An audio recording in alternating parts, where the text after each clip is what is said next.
말라기서 3장 7절로 18절까지의 말씀을 한 절씩 교독하도록 하겠습니다. 다 찾으셨으면 제가 먼저 7절부터 교독하도록 하겠습니다. 만군의 여호와가 이르노라, 너의 조상들의 날로부터 너희가 나의 규례를 떠나 지키지 아니하였도다. 그런즉 내게로 돌아오라, 그리하면 나도 너희에게로 돌아가리라 하였더니 너희가 이르기를 우리가 어떻게 하여야 돌아가리까 하는도다.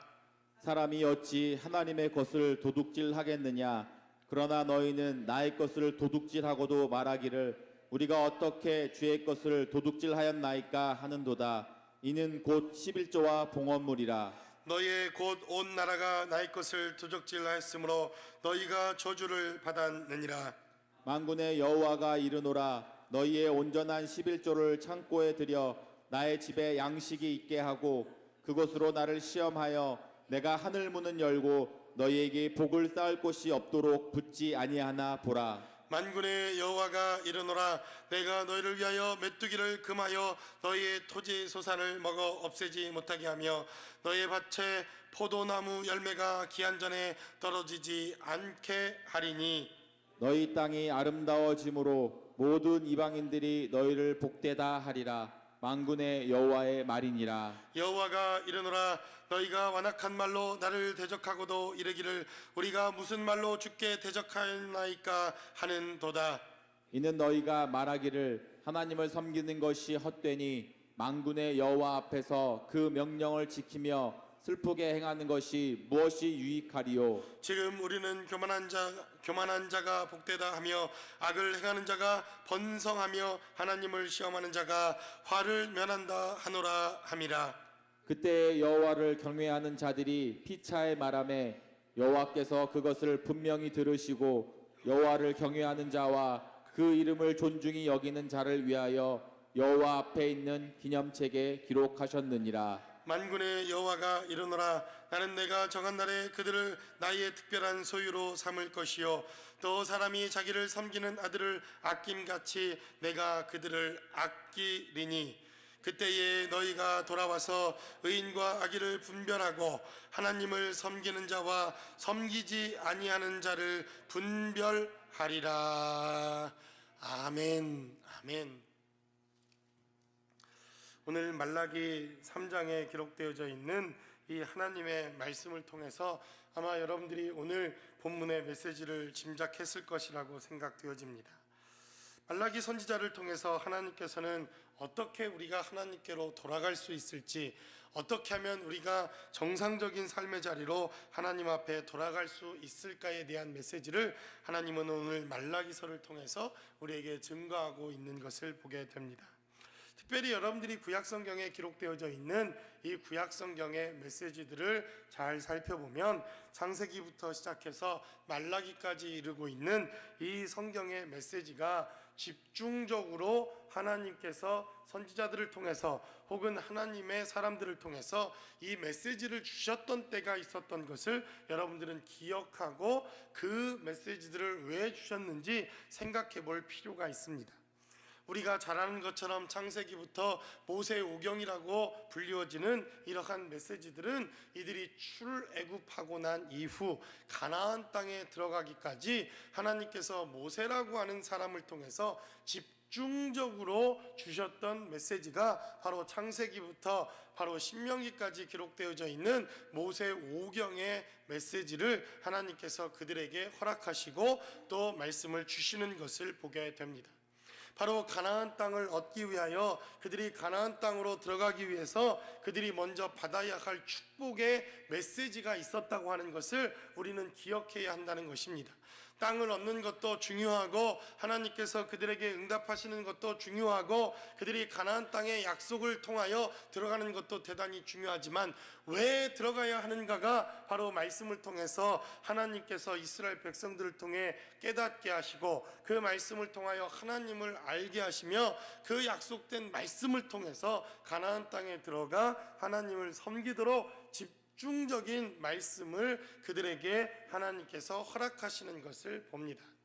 또한 이러한 모세 오경뿐만 아니라 이제 사무엘이라고 하는 선지자가 등장하게 되어지니 지금까지 사사기라고 하는 시대에 하나님의 말씀이 없고 하나님의 말씀을 저버리고 말씀대로 살지 못했던 바로 이스라엘 백성들 가운데 하나님의 집중적인 말씀들이 지속적으로 사무엘 선지자를 통해서 증거되어지는 것을 봅니다. 그래서 여러분들이 잘 아는 것처럼 사사기, 사무엘 상하, 아마도 역대 상하를 기록해 놓은 이러한 기본이 되어지는 이러한 메시지들은 사무엘의 글에 의해서 성경이 기록된 것은 아닐까라고 우리가 생각해 보게 됩니다. 물론 성경학자들에 의해 또 그 저자와 기록 연대가 다르게 이렇게 알려진 성경들도 있긴 하지만 아마도 사무엘 선지자가 선지자로 활약하는 그 기간 동안 집중적으로 하나님의 말씀을 기록해 놓은 것은 아닐까 이렇게 여러분들이 생각해도 무방하다고 여겨집니다. 바로 이때에 하나님께서는 사무엘이라고 하는 선지자를 일으켜 세우셔서 그들을 통해서 하나님의 말씀을 듣게 하시고 하나님의 생명의 말씀을 기록하게 하십니다. 바로 그때가 다윗의 이러한 나라와 솔로몬이라고 하는 나라가 근간을 이루고 하나님의 나라와 하나님의 전성기를 이룰 수 있는 이러한 생명의 역사가 넘쳐나던 때라고 하는 것을 우리가 기억해야 할 필요가 있습니다. 그래서 바로 다윗이라고 하는 왕이 일어나고 솔로몬이라고 하는 좋은 왕이 일어나 성전을 건축하고 하나님의 나라를 위해서 하나님께 헌신하는 일들이 그냥 생겨진 것이 아니라 그 이전에는 말씀의 부흥이 있었고 말씀의 능력이 있었고 말씀으로 돌아가는 역사가 있었다는 것을 우리는 좀 기억해야 할 필요가 있습니다. 그리고 또 여러분들이 잘 아는 것처럼 선지자들이 일어나서 이사야를 비롯한 에레미야나 바로 바벨론 포로기에 잡혀가기 이전에 하나님께서 선지자들을 통해서 엄청나게 많은 메시지들을 허락해 주시고 그들에게 하나님의 은혜와 능력을 허락하시는 것을 보게 됩니다. 바로 바벨론 70년간 그들이 말씀이 없고 이제 제사도 없고 하나님을 예배할 수 없는 암흑기가 도래하기 이전에 그들은 하나님의 말씀을 집중적으로 받고 하나님의 말씀을 듣고 대선지자 이사야의 예언과 그리고 에레미야와 같은 이러한 선지자들의 메시지들을 통해서 이스라엘 백성들은 하나님의 말씀의 부흥과 말씀이 그들의 삶의 자리에 지속적으로 주어지는 것이 무엇인가 하는 것을 그들은 삶을 통해서 깨닫고 경험하게 됩니다.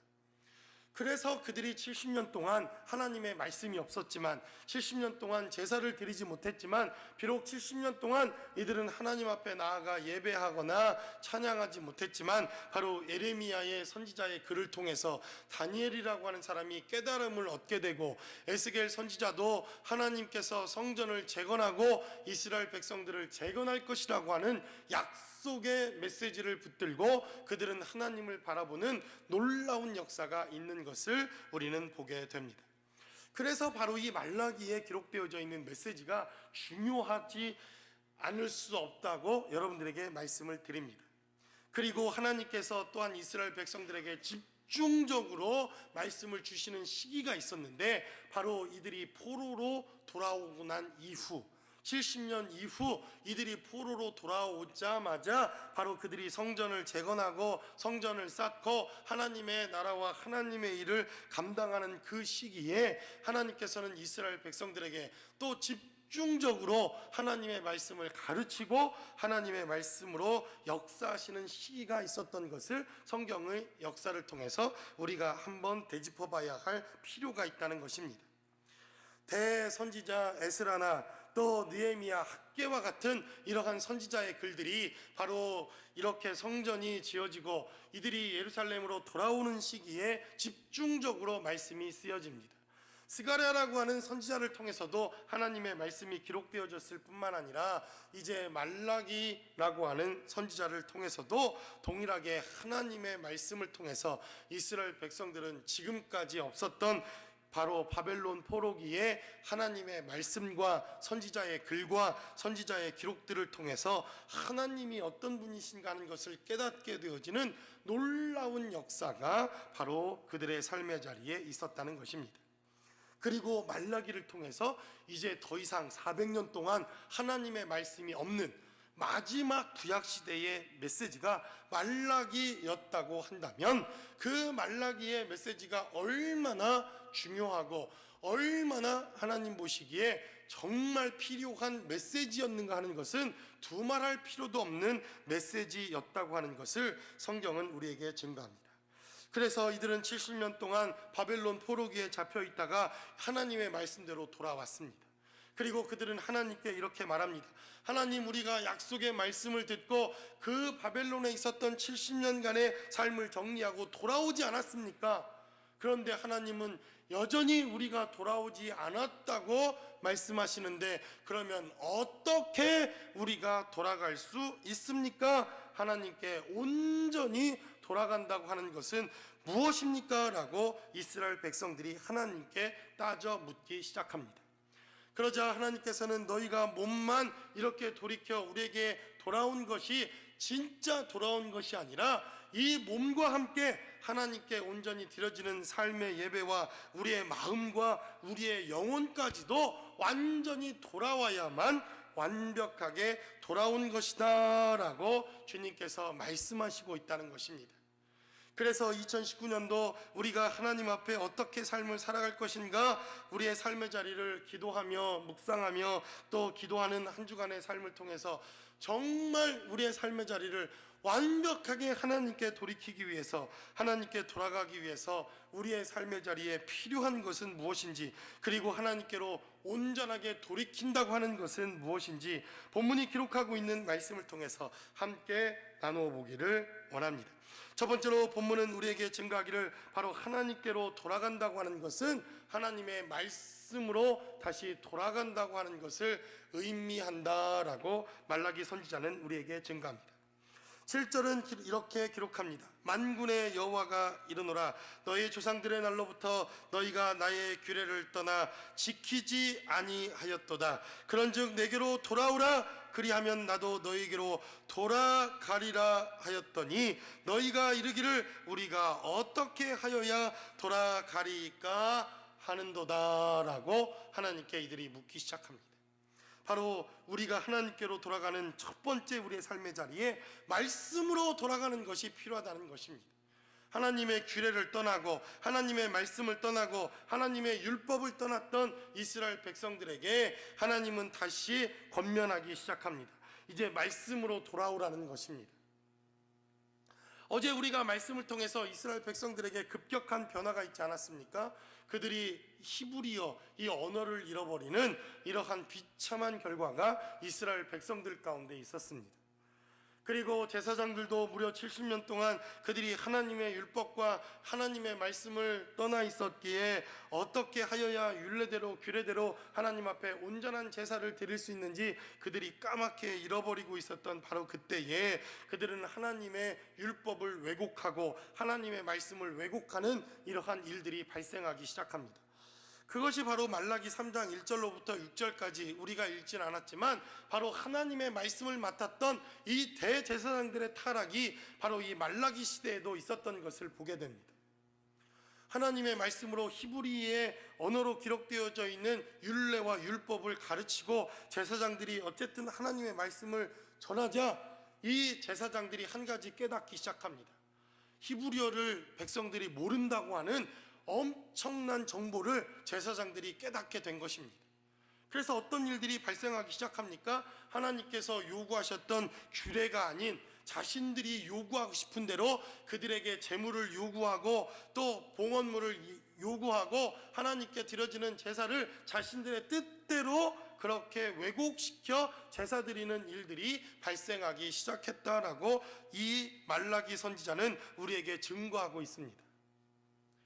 그러니까 이 히브리어의 율례를 잊어버리고 히브리의 언어를 잃어버렸던 이스라엘 백성들은 제사장들이 이야기하는 대로 제사장들이 말하는 대로 믿을 수밖에 없고 들을 수밖에 없는 그러한 처지가 되었다는 것입니다. 우리가 잘 아는 것처럼 마틴 루터라고 하는 이 사람도 하나님의 성경의 말씀을 읽는데 정말 자신들의 언어가 아닌 이해할 수도 없고 알 수도 없는 그러한 메시지로 하나님의 메시지를 전하니 그 주변에 함께 신앙생활을 하던 사람들이 하나님의 말씀을 알지 못해서 하나님을 알지 못하는 이러한 어처구니 없는 일들이 발생하는 것을 그가 지켜보다가 독일의 언어로, 그들의 언어로, 마음의 언어로 그는 성경을 번역하기 시작합니다. 그래서 여러분, 하나님의 말씀을 제대로 알고 하나님의 말씀을 정확하게 아는 것이 정말 중요하고 필요합니다. 제가 여기에서 말씀이 아닌 것을 여러분들에게 가르치면, 그래서 여러분들이 아멘하면 우리 다 같이 망하는 것입니다. 그렇지 않습니까? 그래서 정말 정신을 똑바로 차리고 하나님의 말씀이 증거되고 있는지, 주의 말씀대로 정말 이 강단에서 선포되고 있는지 여러분들이 두 눈을 똑바로 뜨고 귀를 활짝 열고 하나님의 말씀을 듣는 것이 필요합니다. 그 시대에 하나님의 말씀을 이들이 자신의 언어로, 자신들의 실력으로 읽을 수 없고 그 말씀을 볼 수 없게 되자 율법의 메시지를 가졌던 제사장들의 타락이 시작되어지고 그들은 이것을 자신의 배를 불리는 이러한 일에 사용하더라라고 성경은 우리에게 증거하고 있다는 것입니다. 그래서 말씀이 타락한 시대, 말씀이 힘을 얻지 못하는 시대, 말씀을 여러분들에게 돌려주지 못하고 말씀이 말씀되지 못하는 시대에 하나님의 교회가 타락하는 것은 너무나도 지극히 당연한 일이라고 하는 것을 우리는 기억해야 할 필요가 있습니다. 그래서 우리는 말씀으로 돌아가자고 하는 것은 단순히 이 말씀을 읽고 말씀대로 살아가고자 하는 그 의미를 더 뛰어넘어서 정말 말씀이 내 삶이 되게, 말씀이 나 자체가 되도록 그렇게 살아가는 삶의 자리까지 나아가는 것이 필요하다고 하는 것을 우리는 좀 기억해야 할 필요가 있다는 것입니다. 그래서 여러분들이 인터넷에서 무슨 유튜브에서 지금 틀기만 해도 얼마나 하나님의 말씀이 쏟아지는 시대를 살고 있습니까? 그런데 여러분 아십니까? 정말 홍수가 나면 제일 필요한 것이 뭔지 아십니까? 물입니다. 정작 홍수가 났는데 진짜 필요한 것은 마실 물이 없다는 것입니다. 여러분, 홍수가 나면 제일 불편한 게 뭔지 아십니까? 예전에 1987년, 제가 고등학교 2학년 때이니까 1988년 저희 동네에 엄청난 홍수가 난 적이 있습니다. 그래서 철길도 다 끊기고 또 차로 갈 수도 없는 그때에 아주 홍수가 나니까 제일 불편한 게 이 변소가 다 넘쳐나서 그것이 다 샘물로 흘러가 마실 물이 없다는 겁니다. 여러분, 이 홍수에 뭐가 둥둥둥둥 떠다닙니다. 그리고요, 물이 빠지니까 여러분 어떤 일들이 일어나는 줄 아십니까? 그 벽에 그게 다 붙어 있습니다.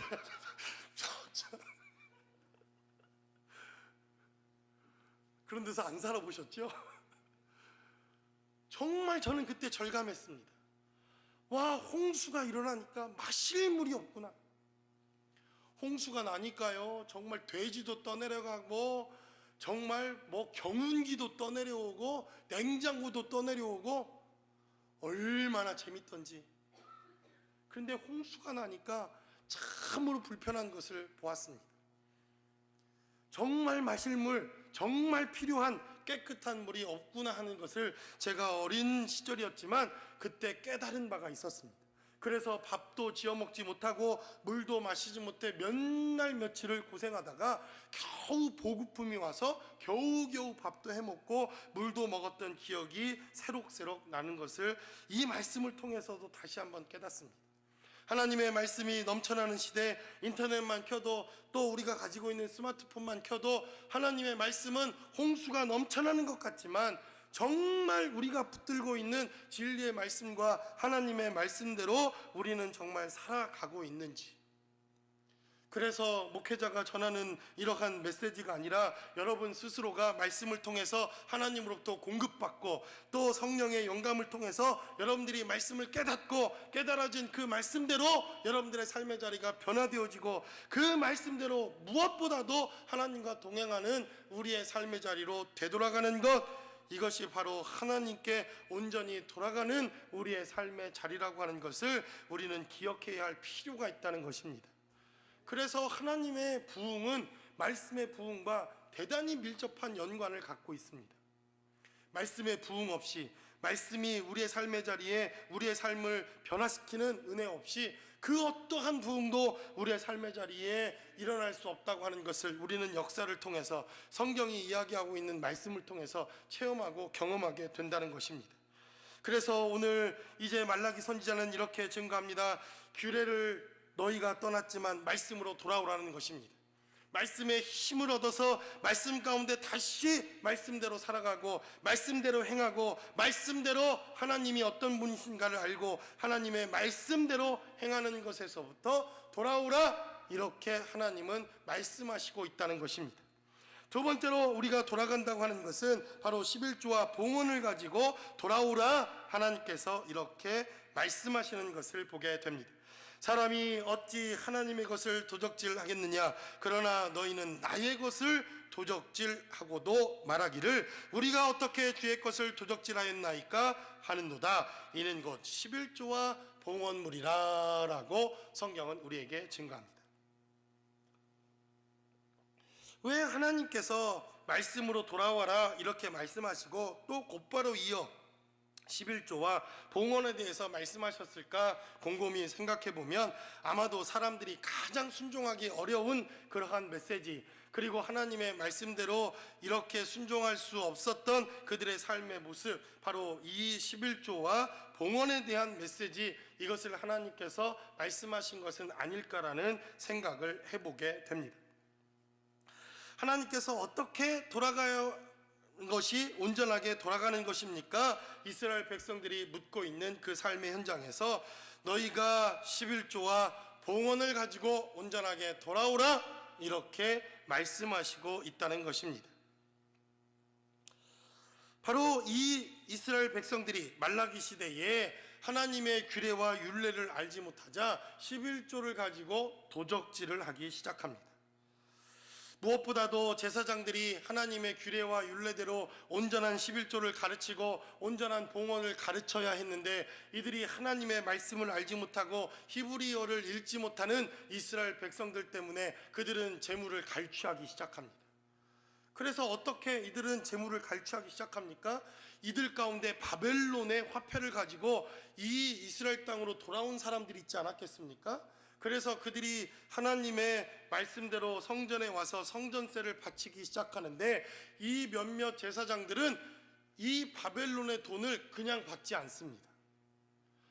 율법이 이렇다, 하나님의 말씀이 이렇다, 하나님의 말씀대로라면 하나님이 원하시는 방법대로 물질을 드려야 한다, 이렇게 이야기하고는 그들이 성전에서 사용하는 돈을 만들기 시작합니다.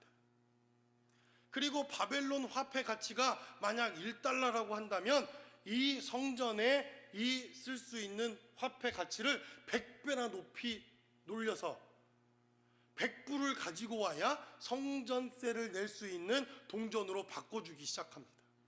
여러분, 그러면 몇 배를 이득을 보는 것입니까? 무려 99불의 이득을 보는 겁니다. 저도 좀 그렇게 했으면 좋겠어요. 여러분 와서 헌금할 때 우리 교회에서만 쓰는 화폐를 가지고 딱 나눠줬다가 이것으로만 헌금할 수 있습니다, 이렇게 하면 얼마나 부자가 되겠습니까? 그래서 최초로 바로 이스라엘 백성들, 바로 유대인들이 환전이라고 하는 이러한 것들을 만들어내기 시작합니다. 환전법. 여러분, 그래서 얼마나 유대인들이 이 금융업에 발달을 해서 이 환전, 이것 때문에 부자가 되고 얼마나 부를 쌓은지 아십니까? 그래서 최초의 돈을 바꾸고 환전을 하는 일들이 바로 성전에서 일어나기 시작합니다. 그리고 이제 이스라엘 이 제사장들은 하나님께 드리려고 하는 봉헌물도 이들은 이제 체크업하기 시작합니다. 그리고 흠을 잡아서 성전에서 기르고 성전에서 판매하는 소와 양떼가 아니고서는 자신들이 가지고 온 소와 양으로는 결단코 하나님 앞에 제사 드릴 수 없다라고 그렇게 선언합니다. 그리고는 시중에서는 10,000원이면 살 수 있는 양 한 마리를 성전에서는 100만 원을 주고 사야만 살 수 있게, 이렇게 폭리를 취하는 일들이 바로 말라기 3장에서 기록되어져 있다는 것입니다. 그러니까 이스라엘 백성들은 하나님 앞에 11조의 헌물을 드리는 것이 힘겹고 어렵고, 또 온전한 11조를 드렸지만 제사장들의 거짓과 제사장들의 무리한 요구 때문에 하나님 앞에 온전한 11조를 드리지 못하고 그들의 수입과 그들이 얻었던 재물에 대해서 거짓으로 하나님께 헌금하기 시작합니다. 그러니까 누구의 문제였습니까? 제사장들의 문제였다는 것입니다. 바로 이들이 온전히 하나님을 섬길 수 없도록, 온전히 하나님께 삶을 드리지 못하도록 하나님 앞에 이렇게 거짓된 제사장들, 바로 물질로 자신의 배를 채우려고 했던 제사장들의 이러한 욕심 때문에 바로 이스라엘 백성들은 하나님 앞에 수입을 속이고 자신들이 어떤 하나님의 축복을 속이고 하나님 앞에 거짓으로 이렇게 물질을 드리고 헌금하는 이러한 일들이 생겨나기 시작했다는 것입니다. 그러나 여러분, 뒤바꿔 우리가 생각해 보았을 때 물론 제사장들의 문제요, 제사 드렸던 하나님의 백성들, 특별히 이러한 제사장들의 문제이긴 했지만, 그러나 온전한 11조를 하나님께 드리고 온전한 하나님의 헌물을 드리는 것, 이것은 하나님께서 율법을 통하여 그리고 우리의 삶을 통해서 우리에게 증거하시고 있는 메시지라고 하는 것을 우리는 기억해야 할 필요가 있습니다. 꼭 그런 것은 아니지만 11조를 정확하게 하는 사람들 치고 하나님의 말씀을 어기는 사람을 제가 본 적이 없는 것 같습니다. 꼭 뭔가 11조나 헌물과 또 이런 물질에 대한 것을 코치코치 목사에게 캐묻거나, 또 이 시대는 율법 시대가 지났다고 또 11조는 율법이라고 말하는 사람들 치고 그들이 하나님 말씀대로 제대로 사는 꼴을 본 적이 없습니다. 그렇지 않습니까? 그러므로 여러분들도 하나님께 온전히 돌아가기를 원한다고 한다면 온전한 11조를 하나님께 드리기를 바랍니다. 성경이 말하는 온전한 11조라고 하는 것은 하나님께서 주신 모든 수입을 말합니다. 그렇게 여러분들이 이해하시면 되겠습니다.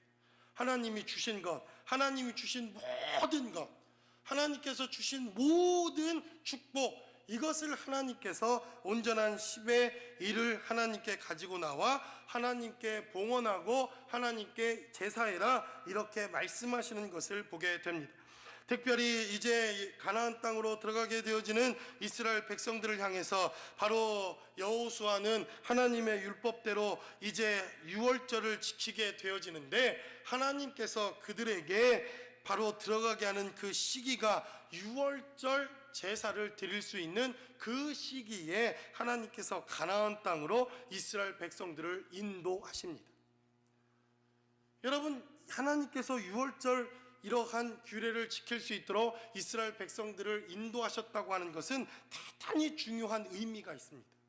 무엇입니까? 우리가 수고하고 우리가 노동하고 우리가 무엇인가를 얻으려면 그래도 1년이라고 하는 시간이 필요하지 않습니까? 아니, 수입이 있으려면 일을 해서 수입이 생겨야 하나님께 드릴 수 있을 텐데, 하나님께서는 여호수아를 통해서 가나안 땅으로 들이시면서 들이시는 그 순간 유월절을 지키도록 길갈에서 하나님께서 인도하십니다. 그러자 그들은 바로 광야에서 드려졌던 두 번째 유월절을 하나님께 드리기 시작하는데, 그 유월절을 통해서 그들이 무엇을 드립니까? 바로 무교병 떡, 그것을 하나님께 드릴 수 있도록 곡식의 열매를 얻게 됩니다. 다른 말로 하면 하나님께서 이스라엘 백성들에게 먼저 11조를 할 수 있는 은혜와 축복을 주시고 난 다음에 그리고 가나안 땅에 들어가게 하셨다는 것입니다. 이것이 하나님의 말씀대로 살고자 하는 사람들에게 하나님이 주시는 은혜요, 축복이요, 능력이었다고 하는 것을 우리는 기억해야 할 필요가 있습니다. 그리고 그들이 가나안 땅에 들어가게 되어지자 그들은 바로 젖과 꿀이 흐르는 대로 석류 열매를 얻게 되고, 그리고 첫 열매를 얻게 되고, 보리가 추수되어지는 그때가 되어져서 가나안 땅에 들어가자마자 그들은 열매를 얻게 되어지는 이러한 놀라운 역사가 있고 난 이후 그들은 하나님의 약속대로 그들이 노력하지도 않고 땀 흘리지도 않았던 열매를 거둬들이고 난 이후 10의 1을 하나님께 드리며 제사하는 놀라운 역사가 있었다라고 성경은 우리에게 증거하고 있습니다. 이러한 하나님의 축복이 저와 여러분들의 삶의 자리에도 늘 함께 하실 수 있기를 주님의 이름으로 간절히 축원합니다. 그래서 성경은 우리에게 증거하기를 바로 우리의 물질을 가지고 도적질했던 이 11조를 온전하게 회복해서 하나님께 도적질했던 봉헌물을 온전히 회복해서 하나님께 돌아오는 것이 진짜 돌아오는 것이다 라고 성경은 우리에게 증거하고 있다는 것입니다.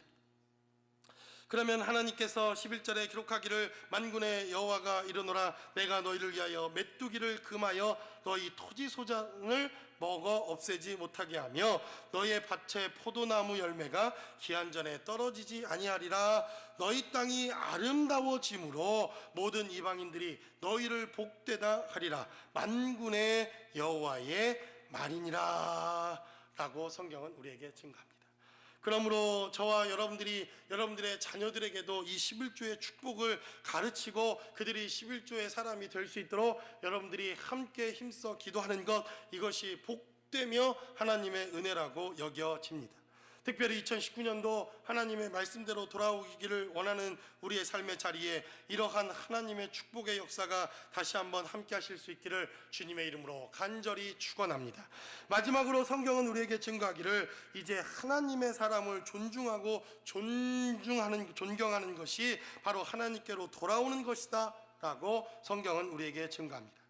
18절에 기록하기를 그때에 너희가 돌아와서 의인과 악인을 분별하고 하나님을 섬기는 자와 섬기지 않은 자를 분별하리라 라고 성경은 우리에게 증거합니다.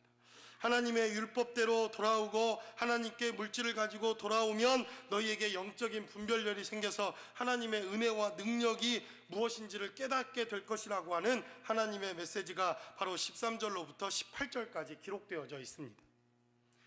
너희가 분별케 되리라. 하나님의 말씀을 쫓아 살아가는 사람들, 하나님의 말씀을 쫓아 섬기는 사람들, 하나님의 뜻대로 살아가는 사람들과 함께 교제하며 그들을 섬기고 그들을 아끼고 그들과 함께 한다면 바로 그들을 통해서 내가 너를 돌아오게 하고 하나님의 은혜와 생명대로 살아갈 수 있게 할 것이다 라고 하나님께서 약속하십니다.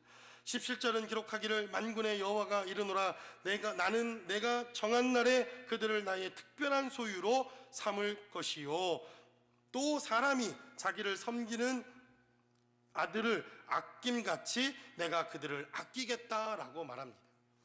하나님의 사람을 하나님께서 아끼겠다 이렇게 말씀하십니다.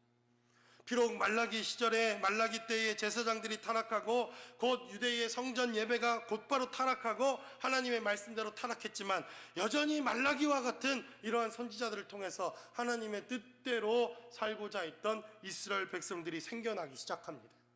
그래서 여러분 대표적인 우리가 욕을 하고 저 사람들 나쁜 사람들이야 이렇게 말하지만 바리새라고 하는 이러한 운동이 바로 이 말라기 때부터 시작됩니다. 이 바리새라고 하는 이 뜻은 구별되다, 거룩하다 이러한 뜻입니다.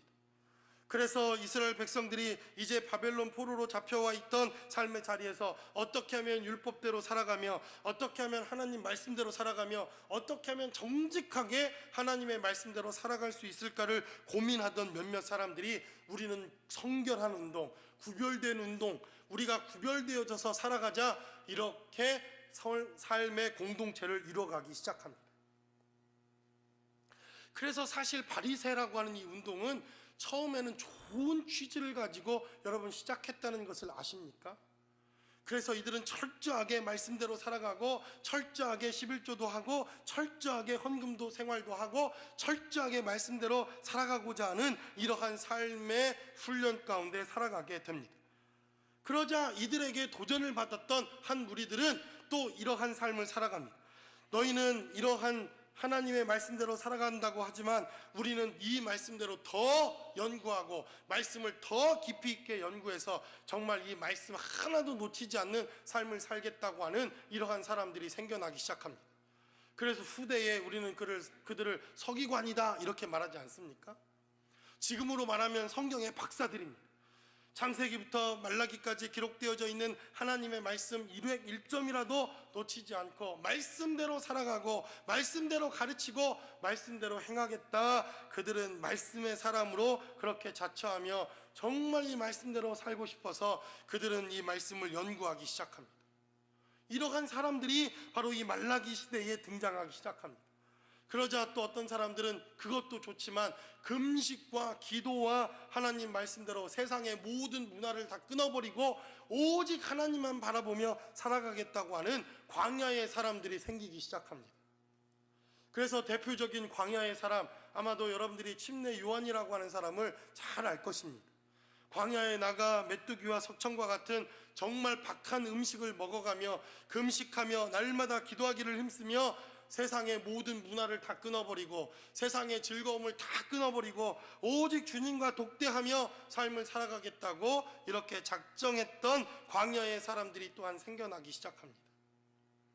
이렇듯 말라기 시대에 비록 곧바로 타락하게 되어지는 이러한 일들이 발생하기 시작하지만, 그러나 하나님은 말라기를 통해서 그리고 그를 따르는 이러한 경건한 사람들을 통해서 하나님은 하나님의 사람들을 세워나가고, 짤막하지만 비록 짤막한 이 메시지 하나였지만 이 메시지를 따랐던 수많은 믿음의 사람들을 하나님께서 세워나가는 일에 하나님의 일들이 시작되더라라고 성경은 우리에게 증거합니다. 그리고 이제 하나님께서는 그들을 통해서 바로 하나님께서 의인과 악인을 분별하고 하나님을 섬기는 자와 섬기지 아니하는 자를 분별하시겠다, 이렇게 말씀하시고 있는 것을 보게 됩니다.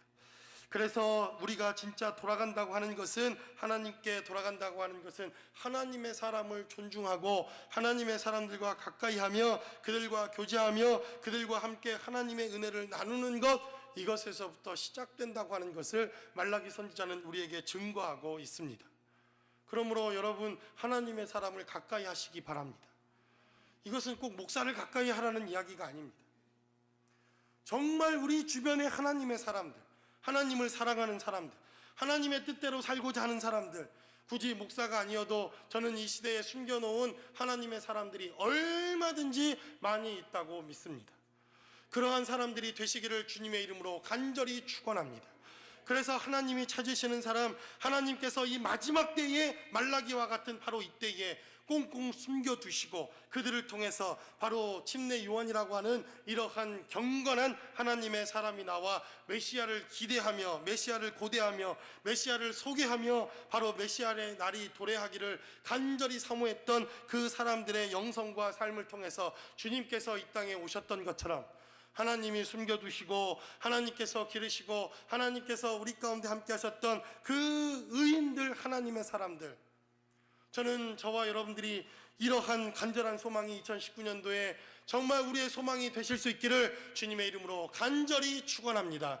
그래서 하나님께서 마지막 날 의인이다 라고 말씀하시고, 내가 저를 아꼈다 라고 말씀하시며, 내가 저를 특별한 소유로 삼을 사람이다 라고 말씀하시는 바로 그 삶, 바로 그것이 나에게로 돌아왔다라고 하나님께서 인정하시는 삶이요, 바로 그때에 하나님께서 우리에게 돌아와 주실 것이다 라고 말씀하시고 있다는 것입니다.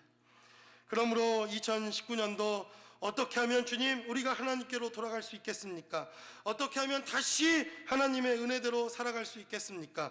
어떻게 하면 하나님의 은혜대로, 말씀대로, 하나님의 뜻대로 돌아가는 것이 가능하겠습니까?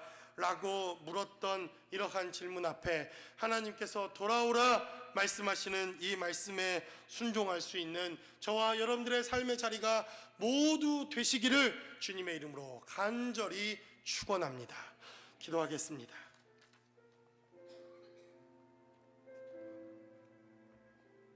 우리 시간 함께 기도할 때 정말 내 심령 가운데 하나님에 대한 목마름이 있는지, 정말 하나님을 찾고자 하는 간절한 목마름이 있는지, 진실하게 살고자 하는 목마름이 있는지, 하나님이 주시는 은혜대로 살아가고자 하는 우리 삶의 목마름이 있는지, 하나님 정직하게 살게 도와주시고 하나님의 뜻대로 살아갈 수 있게 도와주시며 정직한 11조와 봉헌과 삶의 자리대로 살아갈 수 있는 우리의 삶의 자리가 될 수 있게 해달라고, 그래서 우리의 목마름을 채워주시고 하나님께 돌아가고자 하는 우리의 열망 가운데 하나님의 은혜와 능력으로 채워달라고 우리 시간 다 함께 한 목소리로 기도하겠습니다.